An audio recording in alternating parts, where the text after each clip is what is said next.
अस्सलाम वालेकुम नाज़रीन, आप देख रहे हैं प्रोग्राम खबर ये है और मैं हूं आपके साथ उस्मान ओमान। आज जिन मौज़ूआत पर हम गुफ्तगू करने वाले हैं, एक नज़र उन पर।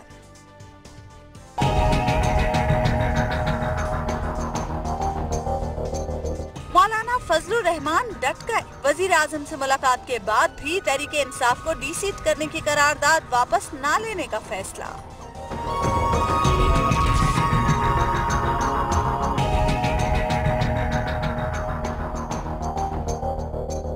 मुल्ला उमर के इंतकाल के बाद अफगान तालिबान ने मुज़ाकरात रोक दिए। क्या मुज़ाकरात दोबारा हो पाएंगे?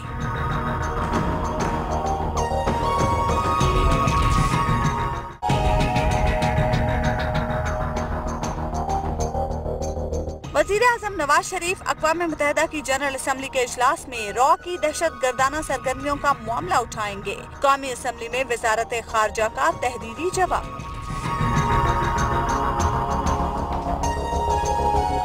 तो सबसे पहले हम बात करेंगे तहरीक इंसाफ को डीसीट करने के मामले के हवाले से। हारून साहब, वज़ीर आज़म से मुलाकात के बावजूद मौलाना फजलुर रहमान डट गए हैं, अब हटेंगे किन शराइत पर? नहीं, मेरा नहीं ख्याल है कि ये बात है जो लोग समझ रहे हैं। वैसे तो ये बात सही है कि वज़ीर आज़म अगर इसरार करें तो वो हट जाएंगे, लेकिन वो नहीं है। असल मौलाना फजलुर रहमान जो हैं, उनके बारे में कहा जाता है बजा तौर पर कि वो बहुत सियासी सूझबूझ रखते हैं, बहुत सियासत की हरकियात को समझते हैं। मुझे याद है बरतानिया का वज़ीर आज़म आया हुआ था तो कि उनके फंक्शन में, गालिबन या प्राइम मिनिस्टर हाउस में फंक्शन था, तो वहाँ पे बात की उन्होंने बरतानवी वज़ीर आज़म से, तो इमरान खान समेत और चौधरी निसार समेत बहुत से लोगों ने बड़ी दाद दी उन्हें कि बड़ी शानदार गुफ्तगू उन्होंने की है। मेरा ख्याल है नफ्सियाती मसला है। वैसे तो उन्होंने अपने वालिद से, मरहूम से सियासत सीखी है और तजर्बा बहुत है। द टॉप रहने के लिए आदमी को जमीयत उल इस्लाम जैसी पार्टी में बहुत मोहतात रहना पड़ता है और बड़ी सलीकामंदी चाहिए होती है। लेकिन ये कोई नफ्सियाती मसला लगता है और इसमें ये आउट ऑफ कैरेक्टर एक्ट कर रहे हैं, बहुत रिजिडिटी है। मेरा ख्याल है कि इमरान खान ने कहीं उनके साथ तर्ज अमल ऐसा इख्तियार किया है जो बहुत ही उन्हें सदमा पहुंचाया। जाहिर है वो मौलाना डीजल इनको कहते रहे, वैसे तो और लोग भी कहते थे, लेकिन उसके कहने से इम्पैक्ट बहुत ज़्यादा होता है ना। वो आम जलसों में कहता था, टीवी पे नशर होता था। तो ये इंतकामी जज्बा, और इंतकामी जज्बे में आदमी दूसरों को नुकसान पहुंचाए या ना पहुंचाए, अपने आप को ज़रूर पहुंचाता है। गुस्से में अक्ल आम तो काम नहीं करती। होशमंद आदमी रहता नहीं तो अपने फ्लैंक्स कवर नहीं कर सकता, अपना दिफा करने की पोजीशन में नहीं होता। मेरा ख्याल वो बड़ी गलती कर रहे हैं और ये बाद में उन्हें इस पर अफसोस होगा, पछताएंगे। और इससे ये भी नुक्ता वाज़े होता है कि आदमी अपने फैसले माज अपनी सूझबूझ पे नहीं करता, अपनी उफ्ताद तबा पे करता है। करारदाद तो मंजूर हो नहीं सकती। पीपल्स पार्टी ने इंदिया दे दिया, नून लीग के तमाम लीडरों ने कह दिया कि हम चाहते हैं वो मौजूद रहें, सिर्फ उस पर दबाव डालना चाहते हैं, वो भी डाल नहीं सके। बल्कि बड़ा दिलचस्प ये नुक्ता है कि ये सब लोग तहरीक इंसाफ को फायदा पहुंचा रहे हैं जो उसकी मजम्मत कर रहे हैं, क्योंकि वो इससे वाहिद अपोजिशन पार्टी बन के उभर रही है। तो अपनी हमाकत से अगर कोई दुश्मन को फायदा पहुंचाए तो कौन सी उसको सियासी सूझबूझ माना जाएगा? अच्छा हबीब साहब, आप हारून साहब के ख्यालात से इत्तेफाक करते हैं? आपको भी ये लगता है कोई नफ्सियाती मसला इस पर? देखिए, मैं उनके नफ्सियात में तो नहीं, मैं दूसरे पहलू की तरफ जाऊंगा कि मुझे यूं लग रहा है कि आइंदा कुछ घंटे में शायद ये मामला तय हो जाए, इसलिए कि मौलाना फजलुर रहमान जो हैं, वो जिस तरह हारून साहब कह रहे हैं ना कि वो उन्होंने सियासत जहां से सीख रखी है, उसका तकाजा ये है कि वो जल्द से जल्द और ज्यादा से ज्यादा कुछ हासिल करने की कोशिश करें। इस करारदाद को वो पास नहीं करा सकते, तो लिहाजा करारदाद नाकाम करवा के वो क्या फायदा हासिल करना चाहेंगे? एक सीधी सी बात है। तो इस करारदाद के जरिए उन्होंने केपीके की हुकूमत के ऊपर भी दबाव रखा हुआ है, यानी पाकिस्तान तहरीक इंसाफ पर भी दबाव रखा हुआ है और वफाकी हुकूमत पर भी दबाव रखा हुआ है। और अब एक पैकेज डील हो सकती है जो जरूरी नहीं कि आपको और मुझे पता भी हो या हारून साहब के इल्म में। यकीनन हारून साहब आज इस्लामाबाद में, तो शायद अब से थोड़ी देर तक इनके इल्म में वो डील भी आ जाए कि क्या क्या चीजें हुई हैं। तो वो जो डील है उसमें कई दिलचस्प चीजें को इशारे में कर सकता हूं। मिसाल के तौर पे उस डील में ये हो सकता है कि जनाब जो केपीके की बिजली का इंतजाम विफाक के पास मौजूद है उसमें उन्हें भी हिस्सा दिया जाए, यानी उनकी ट्रांसफार्मर्स, यानी उनकी सिफारिश पर तारें, खंबे ये जारी किए जाए। ये बड़ा इंपॉर्टेंट मामला है केपीके की हद तक। दूसरी बात यह है कि केपीके की जो खुद हुकूमत है उसके जो वजीर आला है परवेज खटक साहब, वो भी बड़ा इस मामले की सेंसिटिविटी को समझते हैं और जानते हैं। जब वो इस मामले में अब वो मेरी मालूमात के मुताबिक वो दाखिल हो रहे हैं और उनके दाखिले के नतीजा जो नजर आ रहा है वो ये है कि इस वक्त जो टांक से खुद पाकिस्तान तहरीक इंसाफ के मेंबर हैं कुंडी साहब, वो बेचारे परेशान रहते हैं कि उन्हें कोई पूछता ही नहीं उनकी अपनी हुकूमत में। लेकिन वहां से जो सूबाई असम्बली के जो मेंबर हैं JUI के भिटनई साहब, उनकी सारी की सारी सिफारिशात मानी जाती हैं। तो गोया ये एक सिलसिला शुरू हो गया। और फिर एक और मैं आपको अर्ज करूं कि पिछले कुछ दिनों में एक नया राब्ता भी स्टैब्लिश हुआ है KP के गवर्नमेंट में और JUIF के दरमियान में। अच्छा। और वो राब्ता अब फैलते फैलते शायद आंदा चंद दिन में इस्लामाबाद में भी पहुंच जाएगा। और अब JUI का मुत्तहिदा के साथ भी राब्ता और JUI का जो मुत्तहिदा के साथ राब्ता वो कोई फितरी इत्तेहाद नहीं है, वो ज्यादा देर तक इकट्ठे चल नहीं सकेंगे। तो मुझे यूं लग रहा है कि कोई ना कोई जो जिसकी तरफ हारून साहब इशारा करें ना कि अंडरस्टैंडिंग हो जाएगी और ज्यादा से ज्यादा वो कुछ कशीद कर लेंगे इस डील में से या इस दबाव में से, तो मेरा ख्याल है फिर वो कुछ एक रास्ता निकालेंगे कि ठीक है जनाब आप इसको डेफर कर लें। हाँ, एक और बात हारून साहब, मुझे एक बड़ी दिलचस्प बात पता चली है और फ्रॉम हॉर्सेस माउथ पता चली है, वो ये है कि अभी रिसेंटली जब इजलास हुआ पाकिस्तान तहरीक इंसाफ जिसमें शामिल नहीं थी, ऑल पार्टीज थी और वो सब सोच रहे थे कि इस तहरीक का क्या करना है, तो उसमें PMLN ने साइडलाइन से एक मैसेज जमीयत उलमा इस्लाम तक ये भी पहुंचाया था कि आप ये दबाव बरकरार रखें, हम आपको कहते रहेंगे कि नहीं नहीं नहीं, आप दबाव बरकरार रखें ताकि PTI के ऊपर D सीट होने की तलवार लटकती रहे और हम इन्हें अच्छा बच्चा बनने पर मजबूर कर लें। अच्छा हारून साहब, आपको लगता है कोई हर्ज नहीं अगर वो अच्छे बच्चे बन जाएं तो। हारून साहब, ये मामला इल्तवा का शिकार हो सकता है? हाँ, इल्तवा का शिकार होने को मैं रूल आउट तो नहीं करता, कम है, इसलिए कि ये देखिए नवाज शरीफ साहब को एक बात समझनी चाहिए, वजीर आजम साहब को, कि अदम इस्तेहकाम हुकूमत के लिए नुकसानदेह होता है और उन्हें ये चाहिए, अगर मैं उनकी जगह होता तो इमरान खान से मसालहत की कोशिश करता और इमरान खान को भी साजगार है। देखिए ये दोनों आदमियों में अगर अंडरस्टैंडिंग हो जाए, अंडरस्टैंडिंग क्या होती है, अंडरस्टैंडिंग में उसूल को मलूज रखना पड़ता है कि सही काम में ताबन किया जाए। अपोजिशन का रोल तो वो तर्क नहीं कर सकते, वो तबाह हो जाएंगे अगर अपोजिशन का रोल तर्क करेंगे, लेकिन गैर जरूरी कशीदगी से अगर बचा जाए मुल्क में हालात बेहतर होने लगेंगे, गैर मुल्की सरमायाकारी आने लगेगी, लोगों को पता चलेगा। नवाज शरीफ साहब की जरूरत है उनकी हुकूमत मुस्तहकम रहे और इमरान खान की जरूरत इनफैक्ट यही है कि नवाज शरीफ की हुकूमत रहे। आप गौर कीजिए इस बात पे, उनकी हुकूमत रहे, ये इमरान खान के मफाद में है। और वो 2.25 साल हैं, इनफैक्ट 2.25 साल रह गया है जिसके बाद कैंपेन शुरू होगी, तो वो अपनी तैयारी कर लें, अपनी पार्टी की तंजीमें नौ कर लें तो उनकी पॉसिबिलिटी हो सकती है हुकूमत में आने की। लेकिन जस्टिस वजीउद्दीन से उन्होंने सेटल कर लिया, बिल्कुल ठीक किया है, तो और बाकी चीजें भी उन्हें सेटल करनी चाहिए और मुस्तकिल किस्म की पायदार मनसूबाबंदी करनी चाहिए। आर्जी चीजों में अपनी एनर्जी नहीं जाया करनी चाहिए, काफी वक्त और एनर्जी वो जाया कर चुके हैं। अच्छा हबीब साहब, डी सीट करने के मामले से पहले ये बातें भी होती रही कि 40 दिन तक असेंबली से गैर हाजिर रहने पर खुद ब खुद उनकी रुकनियत खत्म हो जाती है। ये आइन का आर्टिकल है 64 जिसका हवाला आजकल मौलाना फजल रहमान बहुत ज्यादा दे रहे हैं, हर मुलाकात में देते हैं कि जी आर्टिकल 64 में लिखा हुआ है। देखिए आर्टिकल 64 में ये लिखा हुआ है कि अगर कोई रुकन असेंबली का 40 दिन तक बगैर इत्तला के गैर हाजिर रहे तो ईवान उसे डी सीट कर सकता है अगर चाहे। अच्छा फिर एक खबर हमारे पास ये भी है, मैंडेटरी नहीं है। हमारे पास एक खबर ये भी है कि नून लीग और पीपल्स पार्टी के भी कुछ अराकीन जो है वो 40 दिन से ज्यादा गैर हाजिर रहे हैं। उनमें अमीन फहीम साहब, अली मोहम्मद मेहर साहब, हमजा शहबाज साहब, मीर मुनव्वर तालपुर साहब और अनीस इकबाल भी शामिल हैं। और नहीं इसमें कंफ्यूजन में ना पड़े हैं, वो इतला देते हैं, चाहे 40 दिन छोड़ के 4 साल कोई ना बीमार हो तो उसकी मेंबरशिप नहीं खत्म होगी। दूसरा इसमें एक मसला है दस्तूर की कानून की इंटरप्रिटेशन का। अगर सुप्रीम कोर्ट में जाएं और वकील ये इस्तदलाल करे कि असेंबली को छोड़ नहीं रहे थे, एहतजाज कर रहे थे कि धांधली की तहकीकात की जाए, एज ए प्रोटेस्ट इजहार नाराजगी के लिए था, तो मेरा ख्याल है अदालत इस पर गौर करेगी। और सबसे बड़ी बात यह है जी, मुल्क की बड़ी सियासी जमातें और मीडिया का बड़ा हिस्सा और सिविल सोसाइटी ये समझती है कि खलफशार नहीं होने चाहिए। ये कोई इमरान खान की मोहब्बत में कोई नहीं कह रहा कि उन्हें डी सीट न किया जाए, ज्यादा बड़ी तादाद तो इसलिए कह रही है कि खलफशार पैदा ना हो, اور بے یقینی نہ ہو، استحکام کی طرف جائے جو ملک کی بڑی شدید ضرورت ہے۔ اور کل ہارون صاحب یہاں پہ عمران خان صاحب آئے ہوئے تھے تو انہوں نے کچھ صحافیوں سے ملاقاتیں کی، تو ہم بھی میں بھی وہاں تھا، تو جو مجھے یوں لگا کہ وہ چاہتے تو ہیں لیکن انہیں کوئی حالات سازگار نہیں مل رہے اور انہیں کوئی راستہ سوجھ نہیں رہا امیجیٹلی۔ وہ تھوڑی براڈ سی باتیں کر رہے تھے لوگوں کو، ابھی تک وہ اس جسے کہتے ہیں نا وہ شوق سے نہیں نکل پائے جوڈیشل کمیشن ابھی اس حوالے سے ہم بات کر لیں گے، یہاں پر ایک بریک لے لیتے ہیں اور بریک کے بعد بھی ہم ڈسکشن کا سلسلہ جاری رکھیں گے۔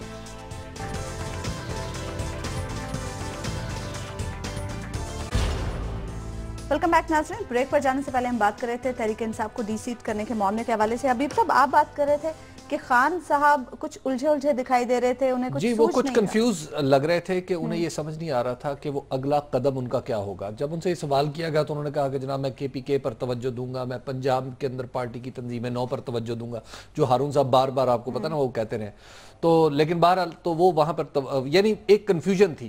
اب ظاہر ہے دیکھیں جی کچھ لوگ تو پھر ایسے بھی ہیں جنہوں نے کالم لکھوا رہے ہیں کہ جناب عمران خان صاحب کے کنفیوژن کے ذمہ داری ہارون رشید صاحب نے، اور ہارون صاحب نے اس کا جواب بھی ایک اور وجہ بھی ہو سکتی، اس کی ایک اور وجہ بھی ہو سکتی ہے جی ان کے کنفیوژن۔ عالی جناب کو جو انہوں نے دیکھا تو سوچا یا اللہ میری قسمت میں کیا لکھا ہوا یار، ایک طرف ہارون رشید ہے ہر وقت ڈنڈا اٹھائے رکھتا ہے تنظیم سازی کرو تنظیم سازی کرو، تم نے غلطی کی ہے، ایک طرف حبیب اکرم صاحب ہیں ایسا ایسا فلسفہ پیش کرتے ہیں۔ لیکن ہارون صاحب پچھلے پروگرام میں حبیب صاحب نے خان صاحب کی بہت حمایت کی تھی۔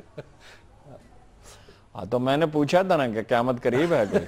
ایک دفعہ عمران خان صاحب نے میاں والی میں رات کو 2 بجے چاندنی رات تھی، ہم واپس آ رہے تھے، ڈرائیور کو دے دی چھٹی، کہنے لگے تم سو جاؤ، تم جاگو گے پریشان ہو گئے سویرے بس پہ آ جانا۔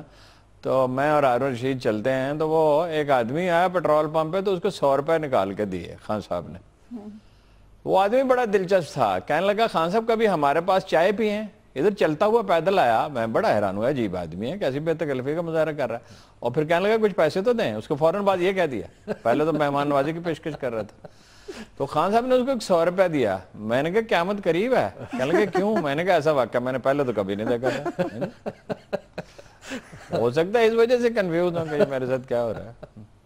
جی تو بہرحال ان کا جو کنفیوژن ہے انہیں اس سے نکلنے کے لیے اب میرا خیال ہے کہ جس تیزی کی ضرورت ہے وہ تیزی ابھی دکھا نہیں پا رہی سم ہاؤ پاکستان تحریک انصاف۔ اب دیکھیں نا کہ اگر وہ تیزی دکھانے کی شاید اس کی وجوہات یہ ہیں کہ خود پارٹی کے انٹرنل میں سیریسلی آپ کو ایک پیشکش کر رہا ہوں، سیریسلی آن ہز بہاف، اتنے میرے تعلقات ان سے اچھے ہیں، لوگ بڑی کوشش کر رہے ہیں خراب ہو جائیں، لیکن ذاتی تعلقات نہیں انشاءاللہ خراب ہوں گے۔ وہ آپ آ جائیں پروگرام جب ختم ہو، یعنی سنڈے کو آخری پروگرام ہوتا ہے، منڈے کو آ جائیں، میں ان سے کہتا ہوں اگر وہ یہاں ہیں تو میں اور آپ ان سے میٹنگ کرتے ہیں۔ ٹھیک بات ہے، یا تو ٹھیک ہو جائیں گے یا انشاءاللہ پھر اور کنفیوز ہو جائیں گے۔ اچھا ہارون صاحب، آج ملاقات بھی ہوئی ہے خان صاحب سے جسٹس ریٹائرڈ وجیہ الدین کی، اور انہوں نے یہ کہا ہے کہ خان صاحب سے بہت سارے معاملات پر اتفاق ہو گیا ہے۔ آپ کو کیا لگتا ہے اب صورتحال کچھ مختلف ہونے والی ہے؟ بہت اچھی خبر ہے، بہت اچھی خبر ہے یہ۔ جسٹس وجیہ الدین سیاستدان نہیں ہیں، وہ آج بھی ایک جج ہیں، اور وہ اس طرح کے جج ہیں جن پہ بھروسہ کیا جاتا ہے، بہت قابل احترام آدمی ہیں۔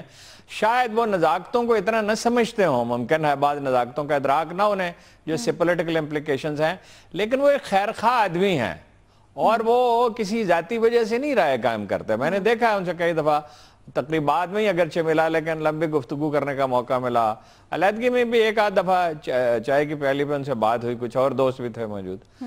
تو یہ ایک بہت اچھی خبر ہے، اگر ان کا مشورہ مانیں گے عمران خان صاحب، وہ یہ اصل خیرخواہ ہیں پارٹی کے، ان کی بات مانیں گے تو پارٹی کی حالت بہتر ہوگی۔ اور تحریک انصاف کا تو سارا کرائسس داخلی ہے جی، یعنی جس پارٹی کے پاس 10-20 لاکھ نوجوان موجود ہوں، 100 ورکر نہیں اچھے ملتے کسی پولیٹیکل پارٹی کو آج کل پورے ملک میں۔ جماعت اسلامی کے پاس ہیں 6 ورکر، ANP کے پاس ہیں، لیکن ANP کے پاس بھی اب کہاں ہیں، تو جماعت اسلامی کے پاس ہیں، جمعیت علماء اسلام کے پاس ہیں، ویسے ان کے MQM کے پاس ہیں، لیکن بڑی پارٹی کے پاس ورکر نہیں ہے۔ 10-15 لاکھ ورکر ہوں، اگر یہ انہیں ٹرینڈ کر لیں تو 30 برس اور صحیح کام کریں، صحیح سب سے اہم شرط یہ ہوتی ہے پاپولیرٹی کے، صحیح کام کریں تو 30 سال اس ملک میں یہ پارٹی حکومت کر سکتی ہے۔ وہ باہر الجھتے رہتے ہیں اپنے مسائل حل کرنے کی وجہ۔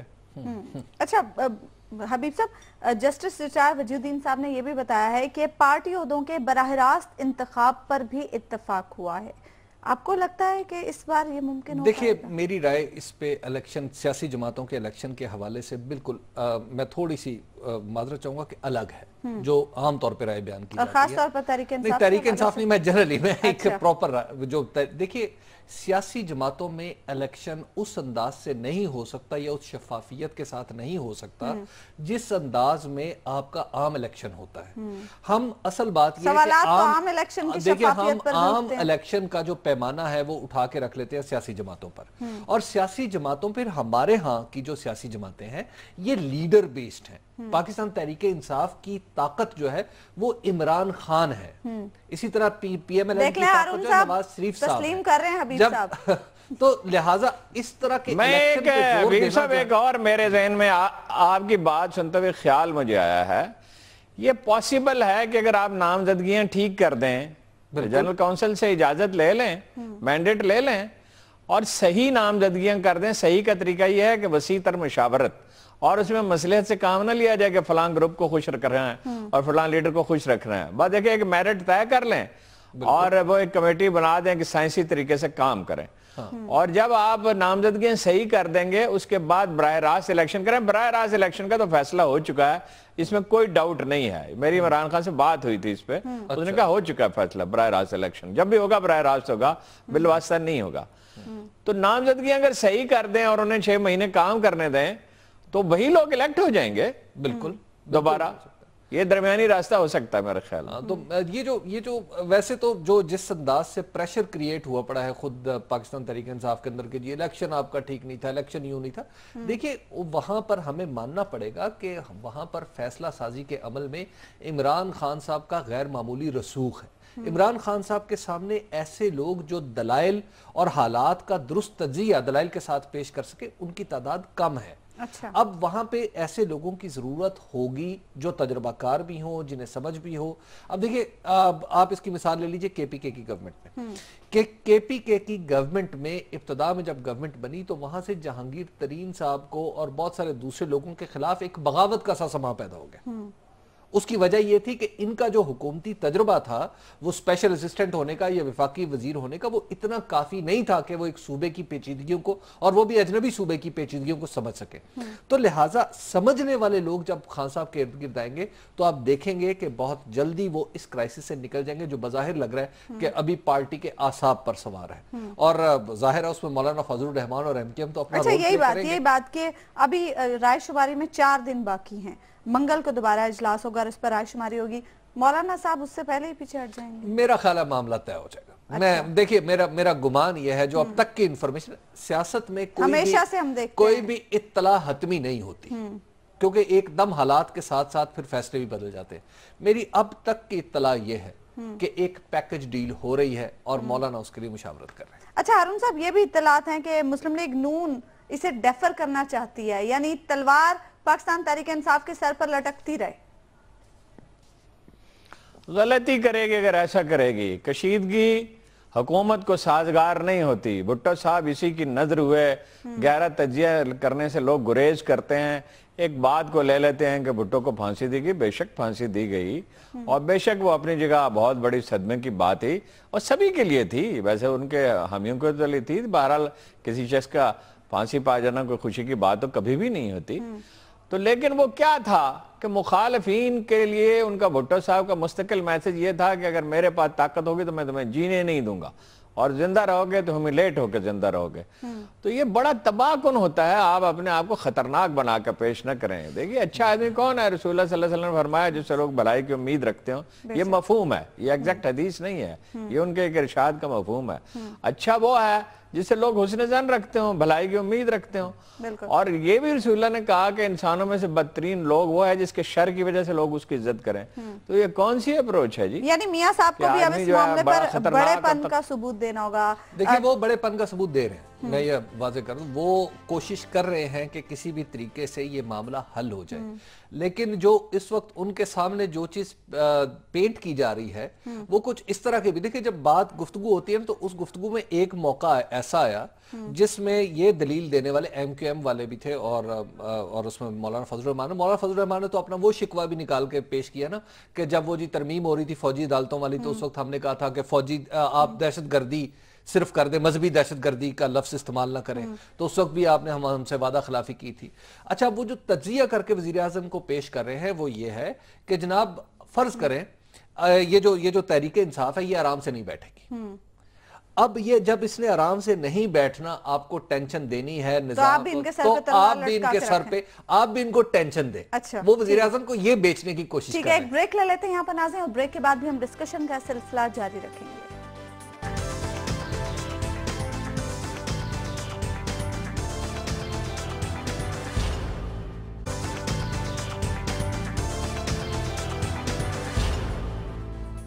वेलकम बैक नाज़रीन। अब हम बात करेंगे मुल्ला उमर की मौत के बाद तालिबान ने मुज़ाकरात रोक दिए हैं। अब सवाल यह है कि मुज़ाकरात कब होंगे, कितनी देर तक तातुल का शिकार रहेंगे।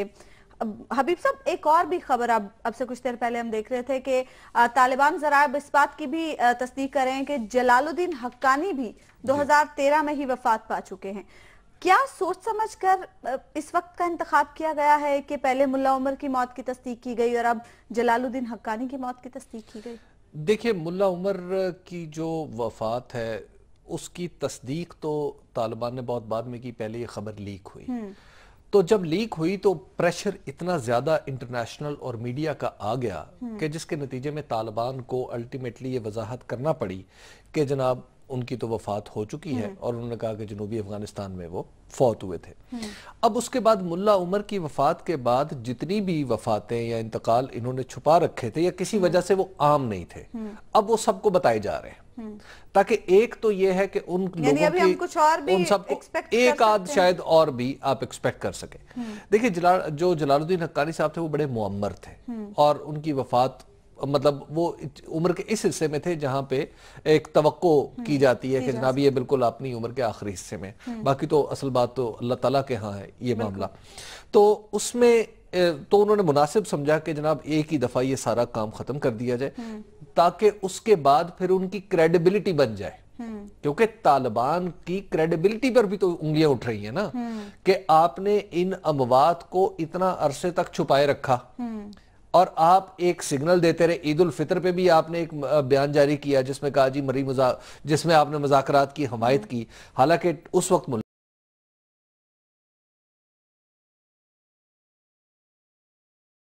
तो अब वो अपने मामलात को, जिसे कहते हैं ना all the skeletons in the cupboard, वो निकाल के उनसे जान छुड़ाने की कोशिश कर रहे हैं छुपी खबरों के बारे में।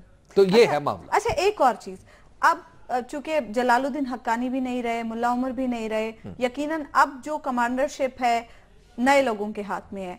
आपको क्या लगता है जो नए तालिबान हैं, क्या वो उसी तरीके से इन मामलात को लेकर आगे चल सकेंगे या कुछ उनके मौकिफ में तब्दीली होगी? देखिए, ये आपने बड़ी अच्छी टर्म इस्तेमाल किया, नए तालिबान। ये जो तालिबान की जो सेकंड जनरेशन है, एक फर्स्ट जनरेशन है जिसके लीडर थे मुल्ला उमर, अगरचे ये भी उसी जनरेशन के यानी उनके फॉलोअर से हैं, एविएशन के जो मुल्ला अख्तर मंसूर है एविएशन के वजीर थे, लेकिन बहरहाल एक डिफरेंट आदमी है। इनका जो रसूख था वो निचली सतह पर था, निचली सतह पर चीफ एग्जीक्यूटिव के तौर पे भी आप यूं कहिए कि मुल्ला उमर के तरफ से तफवीज करदा जिम्मेदारियों पर ये बड़ा अरसा उनकी जिंदगी में भी अमल करते रहे और बाद में भी उनके नायब के किरदार अदा करते रहे। लेकिन एट द सेम टाइम हमें ये समझना चाहिए कि मुल्ला उमर जो थे वो लीडरशिप का जिस तरह एक नेचुरल सिलेक्शन होता है वो उस तरीके से मुंतखब हुए थे।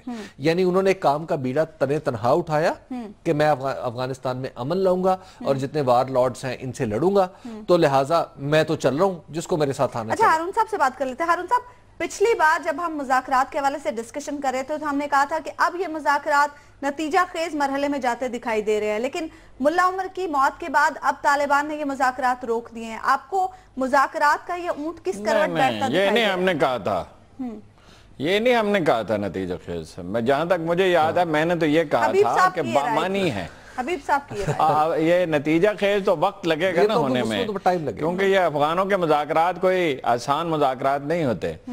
तो क्या आपने पूछा है कि अब ये अच्छा मुलतवी हो गया जी, तो क्या है, मुलतवी हो गया भाई, उसे कंसोलिडेट करनी है अपनी पोजीशन। ये इको बहुत वॉइस में आ रही है, वो कंसोलिडेट करेंगे तो आगे बढ़ेंगे ना। ये जरा ये ठीक करने से क्या, ये सिस्टम को ठीक करें, बहुत इको आ रही है, बात नहीं हो सकती। मसला हो रहा है। हारून साहब ठीक कर रहे हैं। देखिए जो मुल्ला अख्तर मंसूर वाली बात कर रहे हैं ना कि उसने कंसोलिडेट करनी है अपनी पोजीशन, ये बड़ी इंपॉर्टेंट है जो हारून साहब बात कर रहे हैं। उसकी वजह यह है कि मुल्ला अख्तर मंसूर जो है, मैं अर्ज कर रहा था ना कि वो एक नेचुरल सिलेक्शन था जो मुल्ला उमर का था।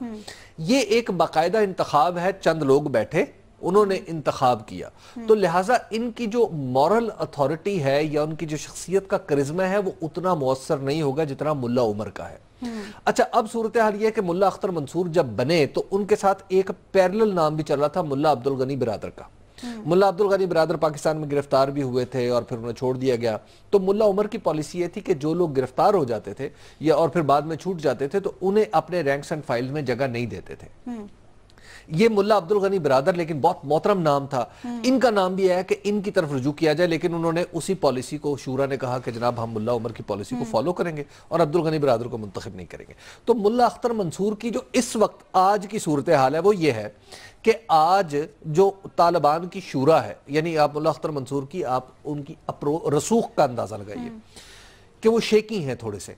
4 मेंबरान को आज प्रेस रिलीज के जरिए एक प्रेस रिलीज जारी करनी पड़ी। जाहिर है जो उनसे कांटेक्ट में साफी हैं उनको, उन्होंने बयान दिया कि जनाब, और वो 4 नाम हैं, मुल्ला अब्दुल क्यूम जाकिर, मुल्ला मोहम्मद हसन रहमानी, मुल्ला अब्दुल रज़ाक और मुल्ला मोहम्मद रसूल। इन चारों ने वजाहत की है कि जनाब हमारे बारे में जो ये बात कही जा रही है कि हम मुल्ला अख्तर मंसूर के खिलाफ थे, हम या उनसे हम डिफर करते हैं कुछ मामलात पर, हम ये वाजे करना चाहते हैं कि हम उनसे कोई इख्तलाफ नहीं रखते। अच्छा। और हम इताअत अमीर के कायल हैं, हम उनकी हर बात मानेंगे और उनके साथ चलेंगे। अच्छा। अब आप ये अंदाजा लगा लेना कि जहां पे शूरा के 4 अरकान को ये कहना पड़े कि जनाब आप परेशान ना हो, हम आपके साथ हैं, फिर उनके साथ सिराजुद्दीन हक्कानी साहब जैसा मुआविन हो और जो ऑपरेशनल कमांडर भी हो, तो क्या मुल्ला उमर की तरह वो किसी को नजरअंदाज करने की लग्जरी अफोर्ड करते हैं? मेरा ख्याल है मुल्ला अख्तर अच्छा, मंसूर ऐसा नहीं करेंगे। ये क्या लग रहा है कि कितने अरसे में मुज़ाकरात का दोबारा आगाज हो? देखिए, अब आप कहने को 1 दिन भी कर सकते हैं, 10 दिन भी कर सकते हैं, असल बात यह है मीटिंग्स आप जितनी मर्जी कर लें। हारून साहब से बात कर ले। हारून साहब, अब आपको आवाज ठीक आ रही है? ये ठीक है। अच्छा हारून साहब, आपको क्या लगता है ये तातुल आर्जी साबित होगा? देखिए जी, मैं अफगानिस्तान में डे टू डे डेवलपमेंट उस तरह नहीं देखता हूँ जैसे बाद हमारे अखबार में दोस्त मसलन सलीम साफी देखते हैं, रहीमुल्लाह यूसुफजई देखते हैं। एक ब्रॉड मुझे अंदाजा होता है और मैं एक्सपर्ट से ही पूछता हूँ, उस मौके पर राब्ता करता हूँ। मैं कोई इस बारे में हतमी पेशगोई नहीं कर सकता, लेकिन मुज़ाकरात तालिबान की ज़रूरत है। अमरीकी फौज की तादाद कम रह गई है, इसके बावजूद मुल्ला उमर की इजाज़त से मुज़ाकरात हुए और वो भी राब्ते में थे, हुकूमत पाकिस्तान के साथ भी राब्ते में थे। बातचीत तो होगी, अब उसकी शक्ल क्या होगी, क्या उनके इख्तलाफात इस पर असरअंदाज होंगे इस कदर कि वो नतीजा खेज ना हो सके, ये मैं अभी नहीं कह सकता। लेकिन मैं ये कह सकता हूँ एक गलती कर रही है हुकूमत पाकिस्तान भी, अफगान गवर्नमेंट भी और अमेरिका भी। हिकमत यार का ग्रुप चाहे उतना बड़ा न हो, लेकिन वो पूरे अफगानिस्तान में है, पर्शियन स्पीकिंग बेल्ट में भी है, और उसे अगर शामिल नहीं किया जाएगा तो नतीजा नहीं निकलेगा। कबायली माशरे में कंसेंसस एक ब्रॉड डेवलप करना पड़ता है। ये हमारे माशरे की तरह वो नहीं है, अगरचे हमारा भी नीम कबायली है। तो ये मुज़ाकरात तो किए बगैर चारा ही नहीं है, ना तालिबान के लिए, ना प्रेसिडेंट अशरफ गनी के लिए, ना पाकिस्तान के लिए, ना अमेरिका के लिए, ना चीन के लिए। और मैं तो ये कहता हूं कि इसमें ईरान को भी शामिल करें और नेक नीति के साथ शामिल करें। एक ब्रेक ले लेते हैं यहाँ पर, और ब्रेक के बाद भी हम डिस्कशन का सिलसिला जारी रखेंगे।